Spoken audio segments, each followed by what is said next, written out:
Hello, everyone, and thank you for joining Nokia Deepfield on this important and interesting call on our insights in the time of COVID-19 and beyond. This is the first of a kind event for us, and please provide us with your feedback in the form of comments on this page.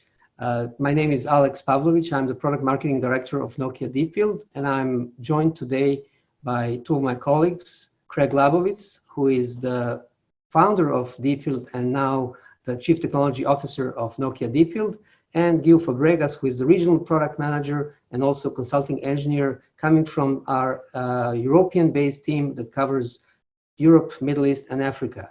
So thanks so much for joining this call, and thank you, Craig and Guiu, for being here. So I would like to start this call possibly turning back to Guiu. Sorry, Guiu is actually based in Spain, one of the regions that has been mostly affected by COVID-19 pandemic in Europe. But still being in Spain and working from home, he's able to work with his team looking at the networks all around Europe, France, Italy, UK, and other parts of Europe. And Guiu, you were in a position to look and live through this experience personally. Maybe you can tell us a little bit how this change of environment actually changed our network behavior, and what were the early effects you saw happening on the networks in Europe?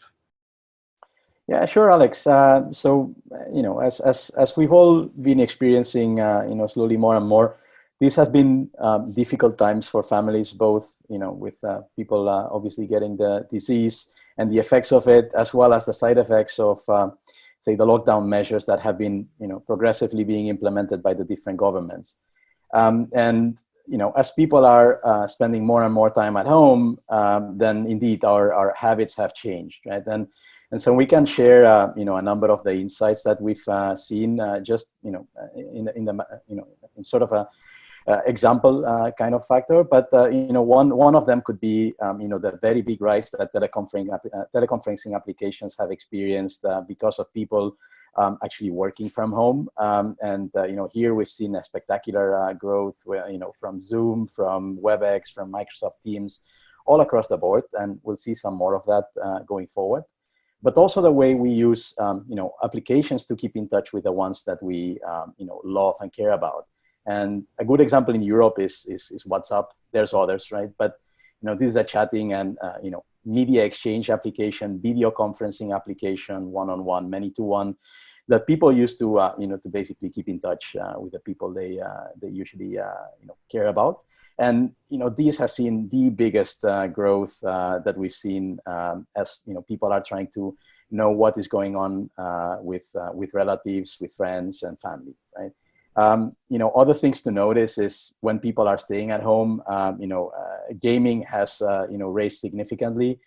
Students are no longer attending school, so, they have to do something with their time. And, that's obviously watching, video streaming, but also playing a lot more than they used to play, especially during the week, right? And talking about video, we've seen also a spectacular growth in video.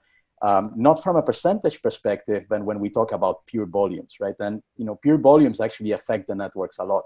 So if we put sort of like the stats shown on the left into network perspective on the right, obviously streaming video is king, right? So when, just a 13% increase in YouTube is causing a significant growth in the traffic seen on, on the networks of service providers. Same thing with, Netflix and others.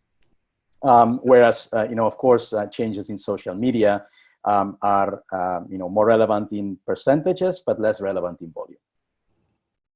That's something that's quite interesting. So we see a quite difference in the increase of specific applications and the way they affect the network. So we knew from before that streaming video is taking most of that, most of the contribution to the overall network traffic volumes.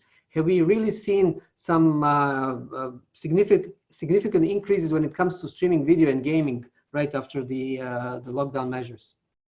Yeah, for sure. And again, we've seen a lot of gaming increase during the week and streaming video increase both during the week and weekend, right? So the peaks that you usually would see during the day at night are typically seen throughout the day, and that's part of the change in behavior.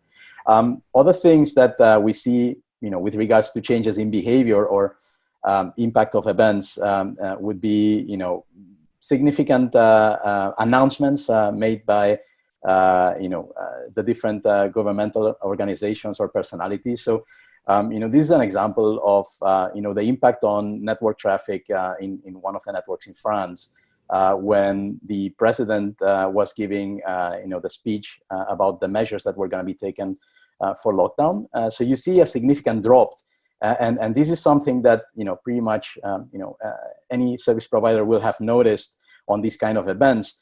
But then being able to put things into perspective is also relevant, right? So what happened? What caused this drop is actually that basically all your OTT entertainment video, video streaming and the likes went significantly down. Even social networking went down, whereas traditional media transmitting OTT, like local channels, actually increased significantly their traffic. And the reason for that is that the presidential speech was actually being addressed through traditional media, right? And obviously, as this media transmits also over the top, there was a transition from users from OTT entertainment video to actually listen to the media. And the same thing can be seen at the peering edge, right? So this has a direct effect on how the content that users consume is actually affecting how traffic gets into the network, right? And so you can see that on the right-hand side. And another good example, sorry, go ahead, Alex. No, this is quite interesting. Yeah, so another good example of that, would come from Spain. In Spain, at 8 p.m., people will go out on their balconies, on their windows, and actually clap their hands, for a minute plus in support of, healthcare, nurses, doctors, and in general, all people in the healthcare system, helping all the families in these difficult times. And so you can see a dip in traffic at around 8 p.m. And again, putting things into perspective, pretty much you see a drop in every category. But as the example says, gamers will be gamers, and they're never going to stop gaming. So they are the only ones that are not stopping to clap on their windows, right? So it's interesting to see these kind of behaviors and how they affect networks. Can you tell us a little bit more about streaming video, for example? You mentioned that that's one of the traffic types that contributes the most. Yeah, sure thing. So one of the things that we've seen is, as we were talking about before, when lockdown started to roll out progressively on the different countries, we've seen that there's been a significant increase in traffic experienced on these networks. While the left part of the graphs is looking at total volume seen on networks and increase of traffic experienced in such networks. We see that the first weekend, for example, after lockdown in Spain, there was a very significant increase in video consumed both during the week and during the weekend. Whereas in other countries where lockdown measures were either not in place, countries and regions not in place or more relaxed, these lockdown measures took some time to cause a similar effect, which can be seen on weekend number 2, right? Another interesting thing about these trends is, again, the largest part of this growth was caused by video services, right? So the European Union sort of enforced measures or requested measures for dropping the average bit rate of video streaming sessions. Actually had a very good effect on the health of service provider networks across the continent. And you can see that there is a very significant reduction of average bit rate in Netflix, YouTube, and Amazon Prime video services. While at the same time, Disney Plus coming to the help, ironically, and actually increasing the traffic again, and probably not playing the fairest of games by transmitting at a higher bit rate that their competitors at this particular time. Right, so we'll see a bit more of that going forward. It's interesting that you mentioned Disney Plus, because Disney Plus actually launched their service in a number of European countries right in the middle of the lockdown, right? Yeah, I mean, actually, some countries asked Disney Plus to delay the launch to avoid these kind of effects, right? But in some others, like Spain, UK, etc., the launch went ahead as planned, right? Yeah.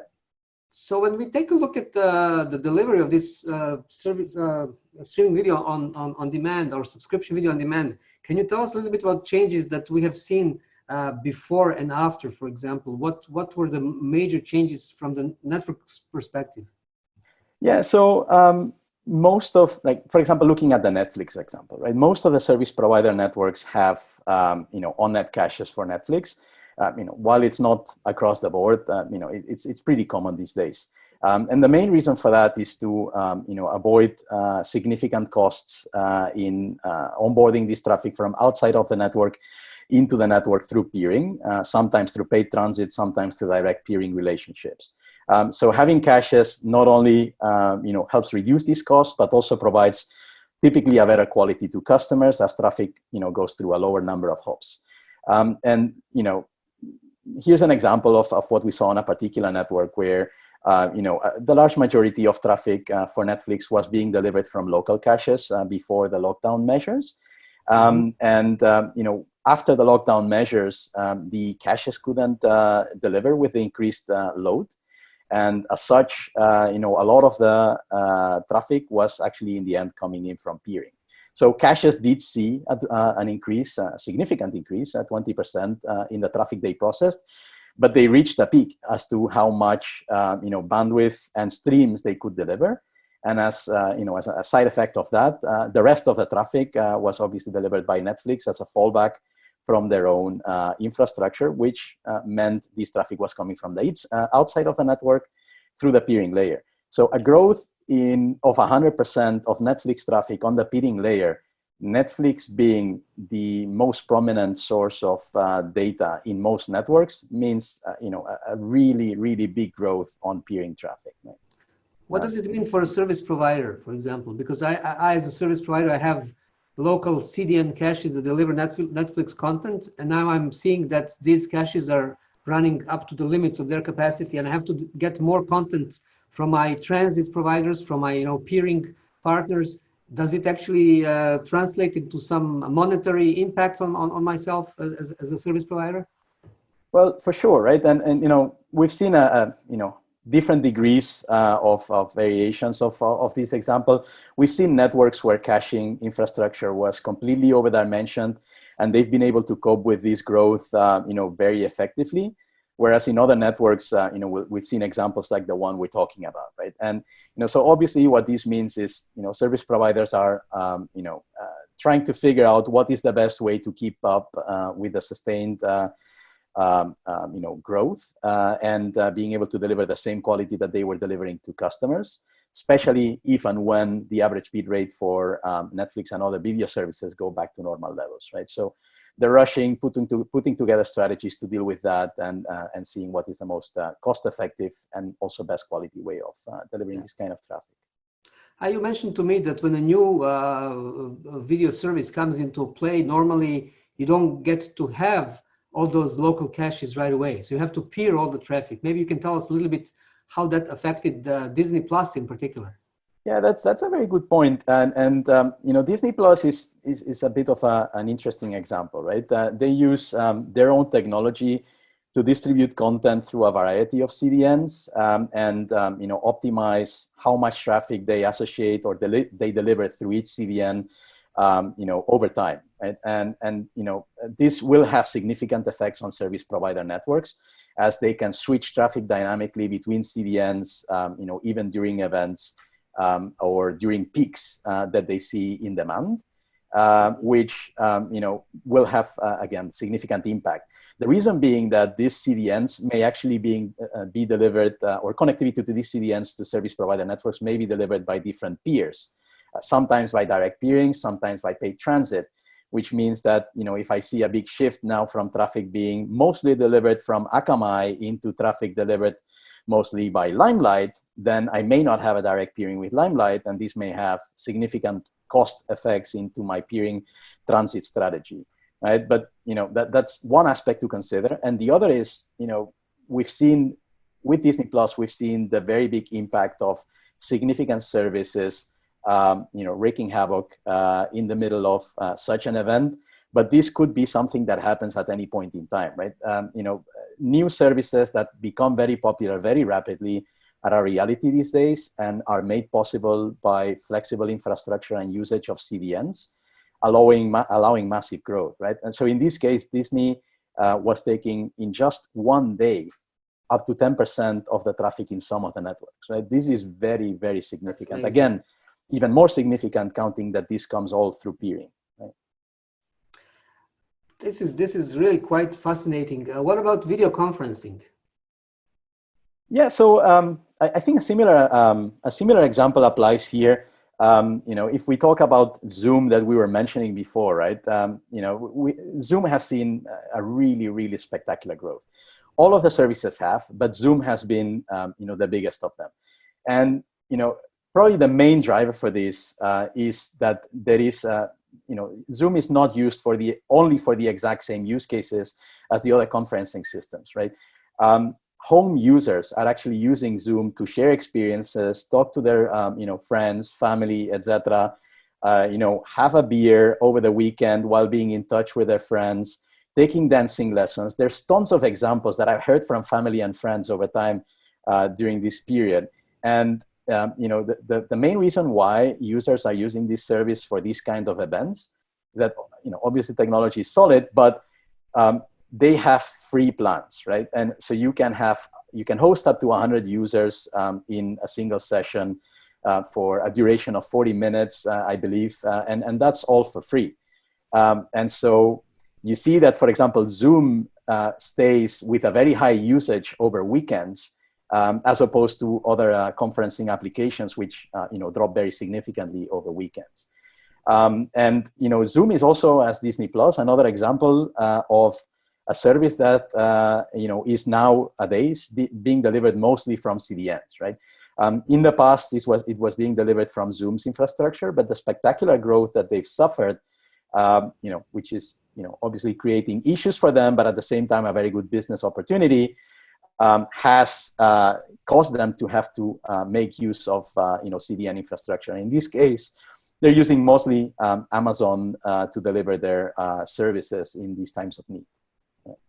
Some fascinating growth. You also showed me this slide earlier comparing Zoom versus WebEx. So obviously, yes. We're dealing with hundreds, even over thousands percentage points of rise over a matter of weeks. And this is spectacular, right? And I probably our listeners have seen in the media that a lot of these conferencing providers are now talking to their transit providers, providers that provide connectivity for them into the internet, to multiply by an order of magnitude their capacity to deal with the demand, right? And this is the side effect of the growth that they've seen, right? So again, for Zoom, the most spectacular growth has been on weekends, right? It's really a very interesting phenomenon to observe and see.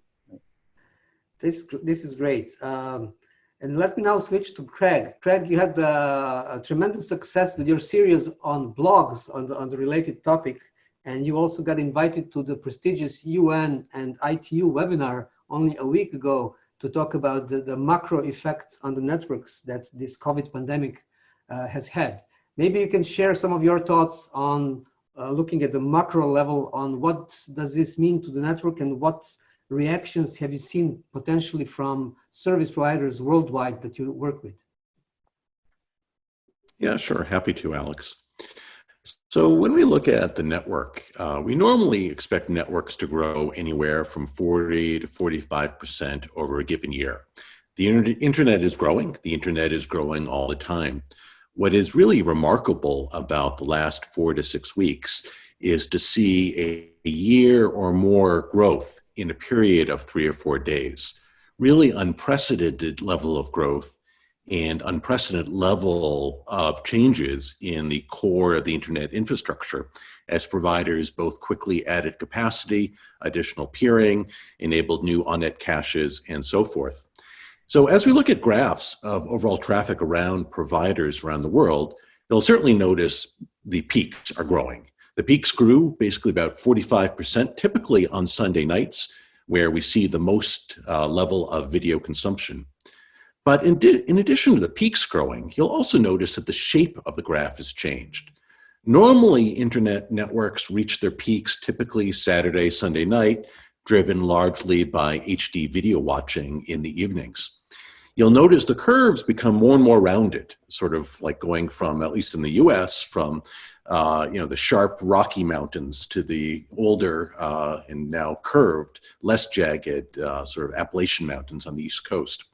So both the shape in the graph, the amount of video now is watched not just at prime time, but really seeing massive video consumption, massive game consumption throughout the day, in addition, of course, to video conferencing. And while it's not shown on this graph, we've also seen really rather significant changes in the nature of traffic, specifically anywhere from a 30 or 40% increase in traffic going up from consumers and subscribers, where typically the internet was mostly, in the past, traffic just going down to consumers. So really a change in the nature of traffic patterns, largely driven by video conferencing and more interactive applications. Maybe for people who join this call, you can just draw a little distinction between what we call peak traffic levels and volumes that are carried. I know that you used the analogy to the highways before. Have we seen actually the increase of both? I understand we are looking at the peak traffic here, but have we also seen the more volume being transported over the network in the same time? Yeah, no, that's a good question. I'm glad you like the highway analogy. As I've explained to Alex on other calls in the past, that when you're building highways or phone networks or the internet, you really have to build the network for that 1 hour or 2 hour period when traffic is at its height. That's true for the phone network on Mother's Day. It's true for the highways during rush hour. So we've certainly seen the rush hour grow significantly on the weekends.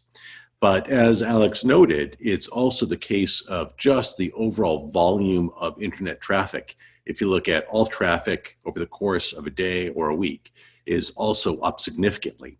So both the peaks or the rush hour, as well as the overall volume of daily traffic. And just video watching, as I said earlier, occurring throughout the course of the day, not just during prime time. Well, being an engineer myself, I took this slide from you, looking at the traffic volumes over the last several weeks, starting from the initial lockdowns. To me, this is really a tremendous set of information comparing Netflix to gaming. Can we draw some additional insights from, say, these two diagrams here? Yeah, I think what I find interesting about this, and again, for a while, I think there was significant concern in the internet engineering community, the network community, as we saw traffic grow 10%, 20%, 30% week over week. While the networks had sufficient capacity, for example, in the top graph, to handle, for the most part, 40, 50% growth, it did not have the network and internet providers in general can't do, 100, 200, 300% growth. So certainly in the orange and gray and yellow, we were very concerned about the overall trend. And were we seeing sort of unlimited growth, or would we ever reach sort of, I hate to reuse the term, but the flattening of the curve in network traffic? So the first thing to notice, the first few weeks were of a significant concern before we understood what the trend. You will notice that as we look at the weeks, we indeed finally reached peak Netflix. There are only so many consumers and so many videos to watch that we did hit the peak, and you'll see it declining. I think the other interesting note on this slide is really gaming. And there's really two things to note. One is certainly interactive gaming increased. The other thing to note is a lot of the gaming is also, traffic is also driven by updates and patches. So you'll notice that throughout the last 6-7 weeks, we've continued to see the game, the different game designers and software houses release updates throughout. And indeed, really entertainment basically kept flowing throughout the last 6-7 weeks of the pandemic.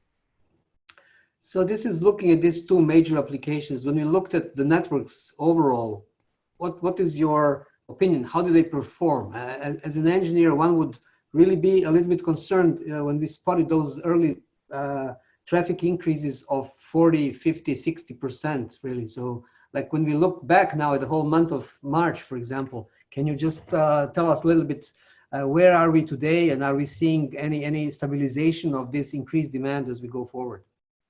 Yeah, though we're not showing it in this particular slide deck. One of the things, we really look at two things to understand, maybe three things to understand how the network is performing. The first thing we look at is capacity, to understand both on peering as well as aggregation interfaces. Are we at peak capacity on the different routers and interfaces throughout the networks that we work with to help ensure availability and QoE and reliability? So certainly capacity was a big issue, and certainly I think we stayed, for the most part, within the available capacity. As I mentioned just a moment ago, most networks are built to handle 40, 50% growth over a period of time. The main issue with the pandemic was greatly accelerated growth eating into what had been capacity planned for the next year. The second thing we look at is really the quality of things like video and interactive applications. While not shown in this slide deck, we do monitor the streaming rate of HD versus SD video and do have the ability to understand where there is congestion or changes in whether positive or negative in QoE throughout the network. For the most part, we were really impressed with how well the networks performed. Things like Netflix and Disney and other streaming rates remain consistently high across hundreds of millions of subscribers in both the US, Europe, LATAM, and Asia. So overall, I think the networks performed quite well and continue to perform quite well. I think as you look at this graph, you will note again, as Guiu mentioned, that we did see different growth patterns depending on the provider, depending on the country and the region of the world, largely following the different regulatory and governmental lockdowns in place. So you will notice, for example, some of the different Latin providers showed little change in countries that didn't have a lockdown, and some countries showed very significant change as the lockdown progressed and more consumers stayed at home and more business applications transferred to home and video conferencing during the day. Are there any additional insights that you have seen apart from just looking at the traffic? Like, what about network security, for example? Yeah, certainly network security is, as Nokia is not just, of course, concerned with traffic and carrying the traffic, but with the reliability and the availability of the network. So one of the things we look at quite closely with our customers is hackers. Hackers trying to interrupt websites, or in some cases, more seriously, to attack parts of the internet backbone and core infrastructure, possibly disrupting internet traffic for tens of millions of enterprises or consumers. So we do monitor distributed denial of service, or DDoS, attacks throughout the network. And one really, I think, concerning trend has been the growth in DDoS attacks over the last 4 to 6 weeks. In addition to traffic growing, we've seen DDoS grow at a rate equal or faster to the overall growth we've seen in the network. Some of this is new attacks against enterprises. Others are related to the large number or increased volumes of gamers and disputes between gamers and other security incidents as subscribers and consumers attack each other. But we're tracking both the attacks against businesses as well as the game and other related traffic. So certainly a concern. Certainly something we are working closely with our customers on in making sure we've got the tools and infrastructure to be able to mitigate and defend against this growing volume of attacks. This is all really fascinating. And I think over the last several weeks, we have heard a lot about all of these data sets coming from Nokia Deepfield. For those service providers who don't know much about what Nokia Deepfield is and what kind of insights you can provide with, from your team and from your tools. Can one of you, say Guiu, can provide us a little bit of background on Nokia Deepfield, and if a service provider wanted to have this kind of insights, what does it take and how quickly can can they equip themselves to get something similar for their networks? Yeah, Alex, sure, I'll take it. Nokia Deepfield is, a multi-dimensional network analytics and DDoS protection platform. In the end, it's an engine designed to take, large volumes of raw network streaming telemetry data from your network and, normalize it, enrich it, and process it in real time, and then making it available both to value-added deep field applications for specific, use cases, as well as to any, third-party systems, portals, data lakes, etc., through the northbound interface. So Deepfield complements data from your network, as mentioned, streaming telemetry data, mostly, Flow, BGP, and SMMP. With Deepfield's proprietary data feed, Deepfield Cloud Genome, which allows Nokia Deepfield to provide service providers visibility into applications, categories, and CDNs, whether the CDNs are hosted on the CDN provider infrastructure or on any service provider infrastructure distributed throughout the network. In addition to this, Deepfield allows enriching the data being classified into dimensions that are meaningful for service providers. So this could be things like access types, like fixed versus mobile versus enterprise. This could be things like access regions for the service providers, business customers, and so on, right? And so we take all of these, classification rules, use them to enrich the data, and make that, and use that to produce, useful insights, like the ones that we've seen before. So primarily, it looks at the IP networks today because everything is based on IP technology anyway. It's all IP from end to end, as they say. So can you just give us some examples of where could you use these insights for what applications in service providers networks? Yeah, for sure.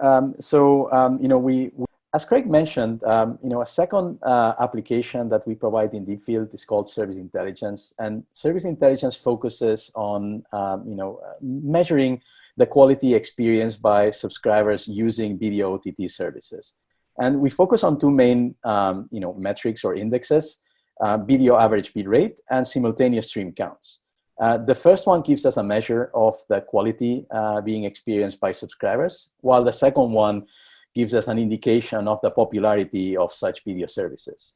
And you can measure those indexes, both historically as well as in real time, both for the whole network as well as looking into more segmented insights, right? So you could look at this quality for network-wide, by region, by POP, by router, by interface, or even understand things like, what is the quality delivered from, on-net caches for Netflix versus traffic that is, being delivered by Netflix directly to subscribers from the outside of the network. A third application is Subscriber Intelligence, and Subscriber Intelligence focuses on providing the next level of granularity. So it can give you visibility into traffic volumes and traffic pattern times, so categories, as well as applications consumed by subscribers over a period of time, as well as a second set of use cases driven by analyzing traffic by subscriber profiles or subscriber groupings. So that could be things like understanding traffic patterns by subscription plan, by access speed tier, comparing your 10 meg users versus 100 meg users and how they're making usage of the different services, and so on, right? If we then take a look at, another set of use cases more on the, I would say, alerting and automation side of the house, let's start with alerting, right? So our operational intelligence application builds on the intelligence being mined and built by Deepfield from service provider networks, and is able to detect significant pattern changes into changes in how traffic is, for example, getting into networks. So you could look at an example like, for example, if my Google peering traffic has dropped, say, 40% over the last X seconds or minutes, the service providers will want to know, right? So Deepfield can monitor that in real time and can send alerts, to service providers. Looking at this for the next step of granularity, you could look at these insights from a service perspective and see, what is the impact of video OTT traffic quality dropping. So if you see that there is a drop in Netflix video quality, is that video quality drop network-wide? Is it per region? Is it per router? Is it per interface? So Deepfield can actually monitor both of those combinations of metrics and alert on the relevant ones so that you can go straight and pinpoint where is the issue happening in your network. You could see operational intelligence as a generalization of our DDoS detection engine, which is the next application that I want to talk to you about. Defender, which is our DDoS protection, DDoS detection and protection application, is monitoring traffic as it's coming in, not only through the peering boundary of your network, but also potentially from infected cloud hosts on the data centers that you host, or infected IoT subscribers or infected devices in IoT appliances in the homes that can be used by botnets to launch attacks into your network. Once an attack is detected, then Deepfield can launch mitigations both into scrubbing centers, which you could say is sort of like the present mode or the traditional mode of operation, as well as in routers at the edge of the network for the most efficient mitigation in cost per bit perspective. And when we look into that specific aspect, we can talk about the last application of Deepfield that I want to talk to you about, which is network firewall. Network firewall is providing a set of enhanced mitigation techniques on top of the traditional methods to make really filtering at the network edge a reality to get rid of the largest percentage of volumetric attacks. From customers that have deployed Nokia Deepfield for edge mitigation with network firewalls as a product, they can get rid of 95% plus of the attacks that are volumetric nature right at the edge of the network, thus significantly reducing the capacity required in terms of investment on scrubbing or cleaning appliances deployed on scrubbing centers. So, Alex? Thanks so much for this quick overview of the portfolio. Let's go back to our original topic at hand, which is really the insights in the time of COVID and beyond. Maybe you can just tell us a little bit what potentially other insights, and you mentioned a couple of times multidimensional nature of those insights. Maybe you can just elaborate that a little bit. Yeah, and I think we have a very good example of this to show just with a single graph what Deepfield can do for service providers, right? For example, DPIs do a very good job at identifying the nature of the content at a particular link or portion of the network, right? They're typically embedded in line in the infrastructure, either close to the peering routers or on the access side close to the BNGs, and can tell you what are the applications that are going through there. Well, Deepfield can do that and can, for example, in this example, we're showing the top 4 gaming applications on a particular network. But at the same time, it can give you all of the network context, the whole service delivery path from the origin into the access portion of your network. So in this case, for example, we're looking at these top 4 gaming applications. What CDNs, if any, are delivering this content? So we can see, for example, Xbox Live being delivered mostly from Microsoft, but at the same time, also a significant portion being delivered from Akamai, while Valve.com traffic is being delivered from Valve.com's own infrastructure, right? It's not delivered by any CDN. Or Blizzard being delivered both from Blizzard infrastructure and Level 3's infrastructure. Then we can see also how is the traffic getting into the network, right? So what is the peer, what are the peers that are delivering all of this traffic into the network? And what is the entry router that is receiving this traffic into the network? So what we can see is for this particular network, there is a very good fit of direct peering relationships between these gaming content providers and the CDNs that they use to provide this content, and the direct peering relationships that this network has, right? So, for example, they have a direct peering with Valve.com, they have a direct peering with Level 3, and they have a direct peering with Blizzard and Limelight, which means most of the traffic is not costing them from that perspective in terms of volume of paid transit. Obviously, they have to maintain the infrastructure, but there are no peering costs per se. Whereas in other networks, you will detect that there are a lot of possible there's a lot of room for optimization in peering costs.